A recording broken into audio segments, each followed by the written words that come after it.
तो ये क्वेश्चन करते हैं, the probabilities that a student passes in maths, physics and chemistry are MPC respectively. ठीक है, of these subjects the student has 75% chance of passing in at least one, 50% chance of passing in at least two and 40% chance of passing in exactly two. है ना, इसको ध्यान से देखेंगे अपन।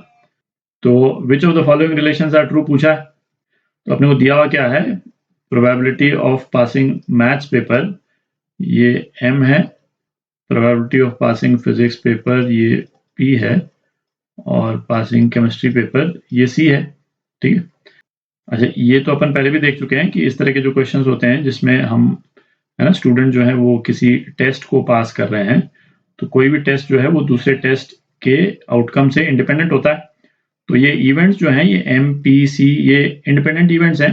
ठीक है, तो एक मतलब इन प्रिंसिपल यहाँ पे थोड़ा सा डिस्कस कर लेते हैं, क्योंकि ये चीजें ना कई बार आएंगी इस क्वेश्चन में, तो फिर उसको बार बार अपन रिपीट नहीं करेंगे। तो ये इवेंट्स जो है इंडिपेंडेंट हैं, तो इसका मतलब बेसिकली क्या हो गया कि इस तरह का कोई भी रिलेशन यदि आता है कि स्टूडेंट जो है वो मैथ्स भी और फिजिक्स भी और केमिस्ट्री भी मतलब तीनों को पास करे, मतलब बेसिकली इंटरसेक्शन वाला ऑपरेशन यदि हो गया, तो ये किसके बराबर हो जाएगा, ये PM into P physics into P chemistry, है ना, ये MPC के बराबर हो जाएगा। ठीक है, तो इस चीज को अपन ध्यान में रखेंगे। अच्छा, और दूसरा है कि जब कोई दो इवेंट्स इंडिपेंडेंट होते हैं तो उनके जो कॉम्प्लीमेंट्स हैं वो भी इंडिपेंडेंट होते हैं। तो कहने का मतलब हो गया कि, है ना, ये जैसे दो इवेंट्स इंडिपेंडेंट है तो भाई इनको तो अपन लिख ही देते हैं इस तरह से अलग अलग करके। ठीक है, यदि इनके कॉम्प्लीमेंट्स हों उनको भी हम इस तरह से सेपरेट कर सकते हैं, M complement intersection P complement, कि मैथ्स में भी पास नहीं हो और फिजिक्स में भी पास नहीं हो। ठीक है, तो ये क्या हो जाएगा, प्रोबेबिलिटी कि मैथ्स में पास नहीं हो इनटू प्रोबेबिलिटी के फिजिक्स में पास नहीं हो। ठीक है, और वो लॉजिकल भी है। अभी एक दो वीडियो पहले ही अपन ने इसको डिस्कस किया है किसी एक क्वेश्चन में, है ना, जिसमें मैंने कहा था कि आप जब भी इंडिपेंडेंट इवेंट हो तो उसको आप इस तरह से विजुलाइज कर लें कि भाई आपने एक कॉइन को टॉस किया और एक डाइस को भी रोल किया साइमल्टेनियसली। ठीक है, तो बहुत ऑब्वियस ही है कि कॉइन में क्या चीज आती है, हेड या टेल, वो डाइस में क्या नंबर आएगा, है ना, उसके कंप्लीटली इंडिपेंडेंट है ना, आएगा या नहीं आएगा उसके भी इंडिपेंडेंट है। ठीक है, तो इन रिजल्ट्स को ध्यान में रखें, क्योंकि इस वाले क्वेश्चन में इन रिजल्ट्स को अपन कई बार एक्सटेंसिवली यूज करेंगे, तो इसको फिर अपन ना बार बार रिपीट नहीं करेंगे। तो मैं अब थोड़ी जगह बना लेता हूँ। तो अब देखते हैं अपने को क्या गिवन है, 75% chance of passing at least one. तो प्रोबेबिलिटी, है ना, मैं एटलीस्ट वन लिख देता हूँ, एटलीस्ट वन, इसकी प्रोबेबिलिटी कितनी है, 3/4 दे रखी है। Passing at least to, probability of passing at least to, ये कितना दे रखा है, ये 1/2 दे रखा है, और 40% चांस दे रखा है एग्जैक्टली टू, एग्जैक्टली टू पास करने की प्रोबेबिलिटी जो है वो कितनी है, 40%। तो 40% को अपन 2/5 लिख सकते हैं। ठीक है, अच्छा जो अपने को जो निकालने हैं, दो जो रिलेशन जो निकालने हैं, है ना, एक तो तीनों का एडिशन है और दूसरा जो है वो PMC है। PMC बेसिकली क्या हुआ कि probability of passing physics and maths and chemistry, यही हो गया बेसिकली। ठीक है, तो बेसिकली तो ये हो गया probability of passing all 3 subjects.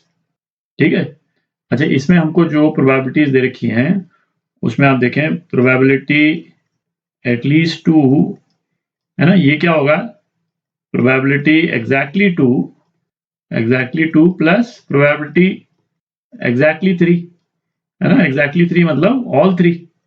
ठीक है, तो इसको हम क्या लिख सकते हैं, यदि वैल्यूज हम डाल दें तो एटलीस्ट 2 जो है 1/2 है, एग्जैक्टली 2 इज 2/5, और एग्जैक्टली 3, है ना, एग्जैक्टली 3 यदि इसको लिखें तो हम इस तरह से लिख सकते हैं, है ना, मैथ्स भी पास किया, फिजिक्स पास किया और केमिस्ट्री पास किया।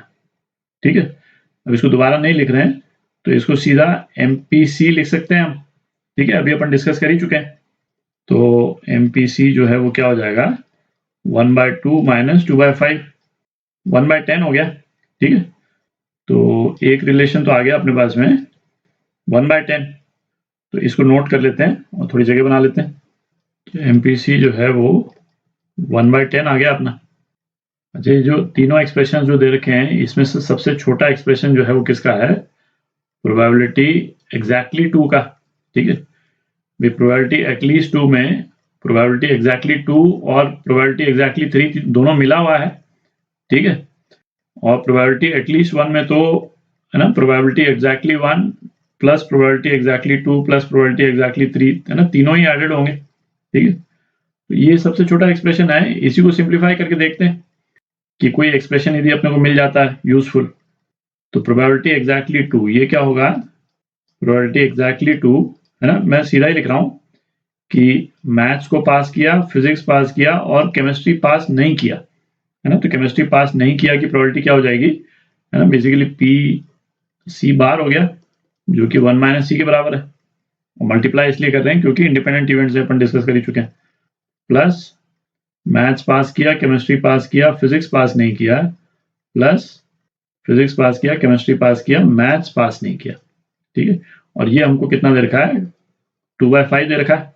ठीक है, अब इसमें एमपीसी जो है वो बार बार आ रहा है, तो एमपीसी की वैल्यू चूंकि अपने को मिल ही चुकी है, तो एक सिंप्लीफाइड एक्सप्रेशन एक अपने पास में आ जाएगा। इससे क्या आ जाएगा? M P plus M C plus P C, ये आ जाएगा।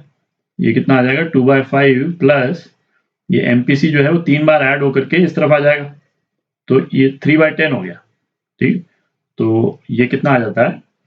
ये 7/10 आ गया। ठीक है, तो ये एक एक्सप्रेशन और आ गया, 2 एक्सप्रेशन आ गए अपने पास में, एक एमपीसी और एक ये MP plus MC plus PC, है ना, ये इतना आ गया। अब इसको भी नोट कर लेते हैं और जगह बना लेते हैं। अच्छा, ये अब ये जो फर्स्ट इंफॉर्मेशन जो गिवन है इसको अपन देखें, तो पी प्रोबेबिलिटी की एटलीस्ट 1 में वो पास करे, है ना, इसका कॉम्प्लीमेंट जो है वो क्या हो जाएगा, है ना, पी एटलीस्ट 1 में पास करे, इसका तो इसका कॉम्प्लीमेंट जो है वो क्या हो जाएगा कि probability does not pass any exam. ठीक है, तो ये बेसिकली क्या हो गया? प्रोबेबिलिटी कि मैथ्स में भी पास नहीं करे, फिजिक्स में भी पास नहीं करे और केमिस्ट्री में भी पास नहीं करे। ठीक है, और इसको हम क्या लिख सकते हैं? प्रोबेबिलिटी कि मैथ्स में पास नहीं करे इनटू प्रोबेबिलिटी फिजिक्स में पास नहीं करे इनटू प्रोबेबिलिटी केमिस्ट्री में पास नहीं करे, है ना, ये अपन देख ही चुके हैं अभी। और इसको अपन क्या लिख सकते हैं? 1 minus M into 1 minus P into 1 minus C. ठीक है, और ये फिर किसके बराबर हो जाएगा? 1 minus probability of passing in at least 1, जो कि हमको कितना दे रखा है? 3/4 दे रखा है, 3/4। ठीक है, तो ये कितना हो गया? 1 minus M 1 minus P into 1 minus C, ये कितना आ गया अपना? 1/4 के बराबर आ गया। ठीक है, तो अब इस वाले एक्सप्रेशन को यदि हम खोल देंगे तो एक एमपीसी की टर्म आएगी, एक ये वाली टर्म आएगी, है ना, और तीसरी वाली टर्म क्या आ जाएगी? एम प्लस पी प्लस सी वाली टर्म आ जाएगी, है ना। इसको हम खोलते हैं तो क्या आता है? ये आ जाएगा, है ना, 1 minus M plus P plus C plus M P plus P C plus M C minus M P C is equal to 1/4। ठीक है, अच्छा, और ये वैल्यूज तो अपने को मालूम ही है ना, ये वैल्यूज अपन निकाल चुके हैं यहाँ पे, तो इन वैल्यूज को अपन डाल देते हैं इस एक्सप्रेशन में। तो यहीं पे ले देता हूँ मैं, है ना, क्योंकि आ ही गया ये m प्लस पी प्लस सी, ये कितना आ जाता है? ये आ जाता है आपका 27/20। ठीक है, तो ये आपका आंसर, तो बी पार्ट। ठीक है।